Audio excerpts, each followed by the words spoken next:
Chapter start करने जा रहे हैं जिसका बहुत ही प्यारा सा नाम है। एनसीईआरटी में लिखा होगा, उसमें से एक चीज को हम उठाते हैं। एनसीईआरटी बुक देखना, वहां पर लिखा होगा क्लासिफिकेशन ऑफ एलिमेंट्स। आ जाओ, क्लासिफिकेशन ऑफ एलिमेंट्स, ये लिखा होगा चैप्टर का नाम में। चैप्टर को नाम को थोड़ा गौर से देखना, वहां पे ये लिखा हुआ मिलेगा क्लासिफिकेशन ऑफ एलिमेंट्स। अब हमारे पास सवाल है, रे शांत रहो ना, बैठो ना चुपचाप।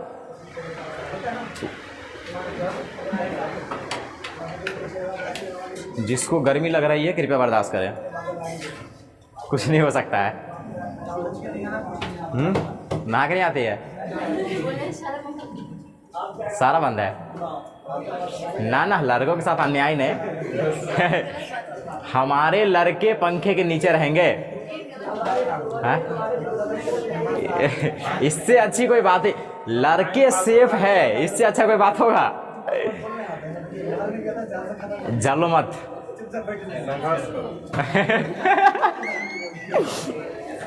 जलो मत, संघर्ष करो। टेम्पू पे लिखा हुआ मिलेगा, जलो मत, प्यार करो।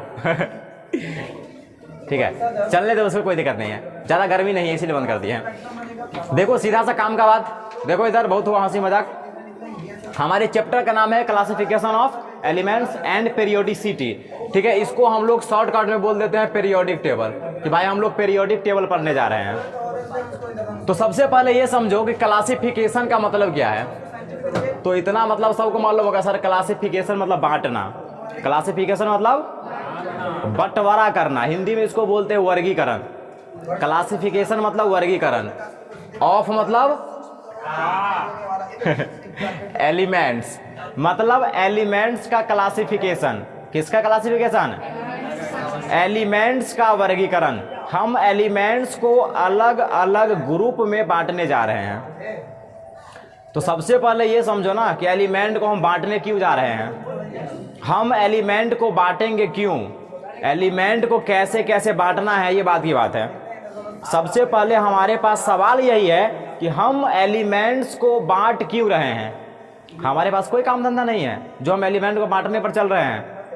यहाँ घर बंटवारा लोगों का हो रहा है, वो किसी को नहीं दिख रहा है, लेकिन हम एलिमेंट को बांट रहे हैं। तो एलिमेंट को बांटना इतना ज्यादा जरूरी क्यों है? तो सबसे पहले ये समझो कि एलिमेंट की संख्या लगभग 118 है। एलिमेंट की संख्या लगभग 118 है। सब लोग मालूम होगा, हाइड्रोजन, हीलियम, लिथियम से लेकर के बहुत आगे तक। ठीक है, एलिमेंट की टोटल संख्या लगभग कितनी है? 118, अप्रॉक्स 118। अब सोचो, मान लो कि यहाँ पर अपना जो 2 विजन है, मान लो कि इसमें लगभग 70-80 बच्चे हैं और अलग अलग क्लास का है। अगर मान लो कि हम इसको अलग अलग क्लास में न बैठावे, सबको एक ही क्लास में बैठा करके पढ़ाना चालू कर दे, तो क्या होगा? क्या होगा? हम अच्छे से पढ़ा सकते हैं क्या? नहीं पढ़ा सकते हैं। हम बच्चे को अच्छे से सिखा सकते हैं क्या? नहीं सिखा सकते। बच्चे अच्छे से सीख सकते हैं क्या? नहीं सीख सकते हैं। तो इसके लिए हमने क्या किया, अलग अलग स्टूडेंट को उसके क्षमता के हिसाब से कि भाई किसको कितना ज्ञान है, इसके हिसाब से हमने उसको अलग अलग क्लास में बांट दिया। और अगर मान लो मेरे पास 2 ही स्टूडेंट होता तब, तो हम उसको क्लास में बांटते? नहीं बांटते। आराम से उसको एक जगह बोरा बैठा कर पढ़ाते, बैठो आराम से पढ़ो। लेकिन अगर स्टूडेंट की संख्या ज्यादा हो जाए तब उसको अलग अलग क्लास में बांटना बहुत ज्यादा जरूरी है, क्योंकि अगर स्टूडेंट की संख्या ज्यादा है तो हम उसको एक एक करके नहीं पढ़ा सकते हैं, बारी बारी से। ऐसे में बड़ा समस्या हो जाएगा। उसी प्रकार जैसे मान लो कि अगर दुनिया में 2 ही एलिमेंट रहता, दुनिया में सिर्फ 2 ही एलिमेंट रहता, या मान लो कि दुनिया में 5 ही एलिमेंट रहता और हमें 5 एलिमेंट के बारे में पढ़ना है, 5 एलिमेंट का सब गुण पढ़ना है, तो पढ़ना कितना आसान होता ना भाई। 5 ही तो एलिमेंट है, 5 के बारे में पढ़ना ज्यादा मुश्किल होगा? नहीं होगा। लेकिन जैसे जैसे एलिमेंट की संख्या बढ़ती गई, अभी देख तू 118 एलिमेंट है, और इस 118 एलिमेंट के बारे में अगर हमें पढ़ना है तो पूरा जिंदगी गुजर जाएगा। तू 118 छोड़ यार, देख कार्बन एक एलिमेंट है ना, कार्बन के बारे में इतना पढ़ना है, इतना पढ़ना है, इतना पढ़ना है कि आदमी जिंदगी भर पढ़ता है कार्बन के बारे में, लेकिन कार्बन के बारे में पूरा नहीं पढ़ पाता है। देखो ना, एक वो कार्बन इतना कंपाउंड बनाता है, इतना कंपाउंड बनाता है कि वो किताबे का नाम है ऑर्गेनिक केमिस्ट्री।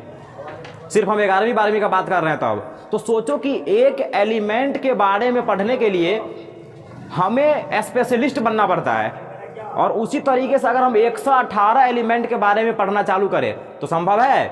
नहीं संभव है। तो इस पढ़ाई को हम आसान कैसे बनावे, हमें पढ़ना तो है, हम 118 के 118 एलिमेंट के बारे में जानना चाहते हैं, लेकिन है तो बड़ा मुश्किल। तो इसको हम लोग क्या करेंगे, इसको हम लोग आसान बनाएंगे। आसान बनेगा कैसे, एक इंसान आया, ठीक है, उन्होंने एलिमेंट के गुण को पढ़ा कि चल भाई किस एलिमेंट का क्या क्या गुण है, उन्होंने गुण के बारे में जान लिया। अब उसने क्या किया, उस एलिमेंट को उसके गुण के आधार पर अलग अलग क्लास में बांट दिया। इसी को हम लोग बोलते हैं क्लासिफिकेशन ऑफ एलिमेंट। जैसे उन्होंने क्या किया, hydrogen, lithium, sodium, potassium, rubidium, caesium, francium, समझा, इस सब को क्या क्या उन्होंने एक ही साथ रख दिया, एक ग्रुप में रख दिया। अब क्या क्या ग्रुप में रख दिया तो क्या हो गया, क्या फायदा इससे बहुत फायदा है। जैसे मान लो कि तुम्हारा इसमें जितना भी एलिमेंट है ना, जितना भी एलिमेंट, ये सब का वैलेंसी 1 होगा। सबका वैलेंसी कितना होगा, 1 होगा। इलेक्ट्रॉनिक कॉन्फ़िगरेशन लिख करके देख लेना, सभी का वैलेंसी कितना होगा, 1 होगा। सभी का वैलेंस इलेक्ट्रॉन 1 होगा।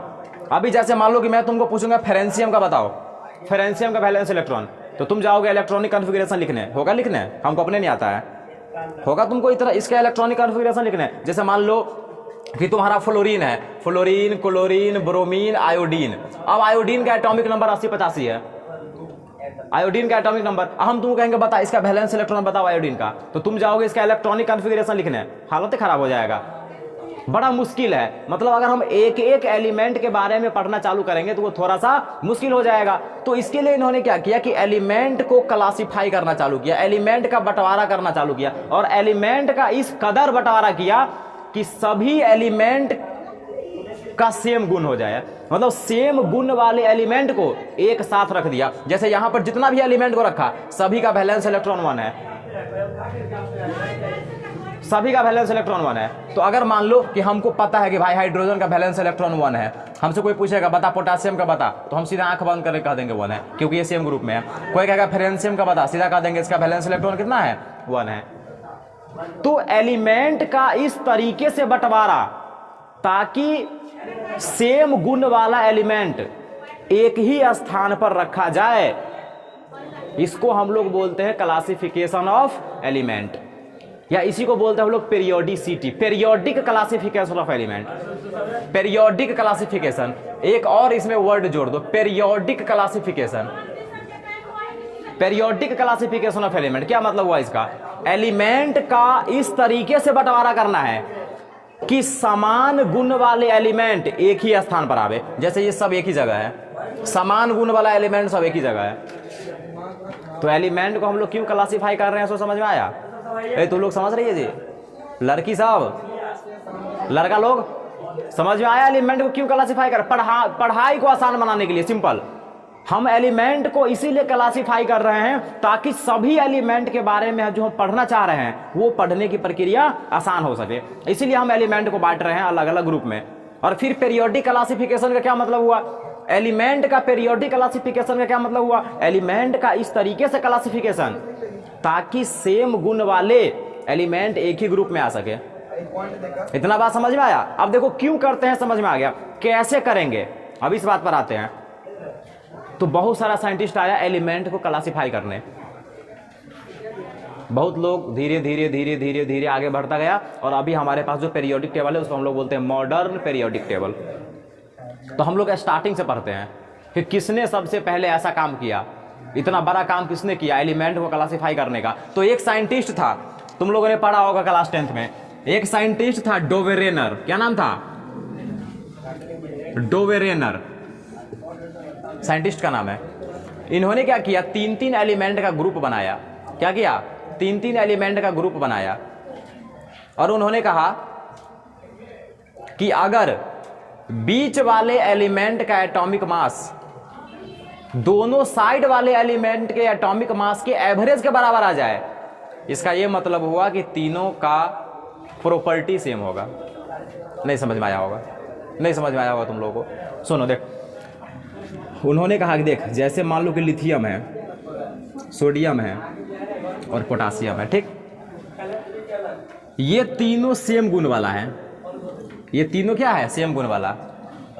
उन्होंने कहा कि हम पहचानेंगे कैसे? तो कहा देखिए वो तरीका बताते हैं हम। जब हम सेम गुण वाले एलिमेंट को एक जगह लिखेंगे, 3-3 के ग्रुप में लिखेंगे, तो बीच वाले एलिमेंट का जो एटॉमिक मास होगा इस दोनों के एटॉमिक मास के एवरेज के बराबर होगा। और अगर एवरेज के बराबर हो गया इसका ये मतलब है कि तीनों का सेम गुण है। अगर एवरेज के बराबर नहीं हुआ था सेम गुण वाला नहीं है। मतलब अगर हम तीन तीन एलिमेंट का ग्रुप बनावे और उस ग्रुप में मिडिल वाले का, बीच वाले एलिमेंट का एटॉमिक मास इस दोनों के एटॉमिक मास के एवरेज के बराबर आ जाए, इसका क्या मतलब हुआ? इसका ये मतलब हुआ कि इस तीनों के पास सेम गुण है, इस तीनों के पास सेम गुण है। तो चलो करके देखते हैं। तो देखो पोटासियम का एटॉमिक मास 39, लिथियम का 7, तो सोडियम का निकालो। सोडियम का कितना आएगा एवरेज? 39 + 7/2, एवरेज ऐसे ही निकलता है ना। जोड़ो कितना आएगा? 23 आएगा ना, 23। तो देखो सोडियम का एटॉमिक मास तो 23 होता ही है ना। मतलब बीच वाले एलिमेंट का एटॉमिक मास इस दोनों के एटॉमिक मास के एवरेज के बराबर आया कि नहीं आया? अरे आया कि नहीं आया? आया ना। इसका मतलब ये हुआ कि ये तीनों सेम प्रॉपर्टी वाला एलिमेंट है। तो ये जो तीन तीन एलिमेंट का ग्रुप बनाया ना, तो एक ग्रुप को हम लोग बोलते हैं ट्राइड। क्या बोलते हैं? डोवेरेनर का ट्राइड। किसका ट्राइड? डोवेरेनर ने क्या किया? समान गुण वाले तीन तीन एलिमेंट का ग्रुप बनाया। उस ग्रुप का क्या नाम है? ट्राइड। क्या नाम है? और डोवेरेनर ने कहा क्या कि देख भाई, एक ट्राइड में मतलब एक ग्रुप में बीच वाले एलिमेंट का एटॉमिक मास साइड वाले के एवरेज के बराबर होगा। और ऐसा हुआ, इसका क्या मतलब हुआ कि ये तीनों का प्रॉपर्टी क्या है? सेम है। डोवेरेनर का खेला समझ में आया? सब लोग आया समझ में? चलो ठीक है, तो बनाओ headline, periodic classification of elements.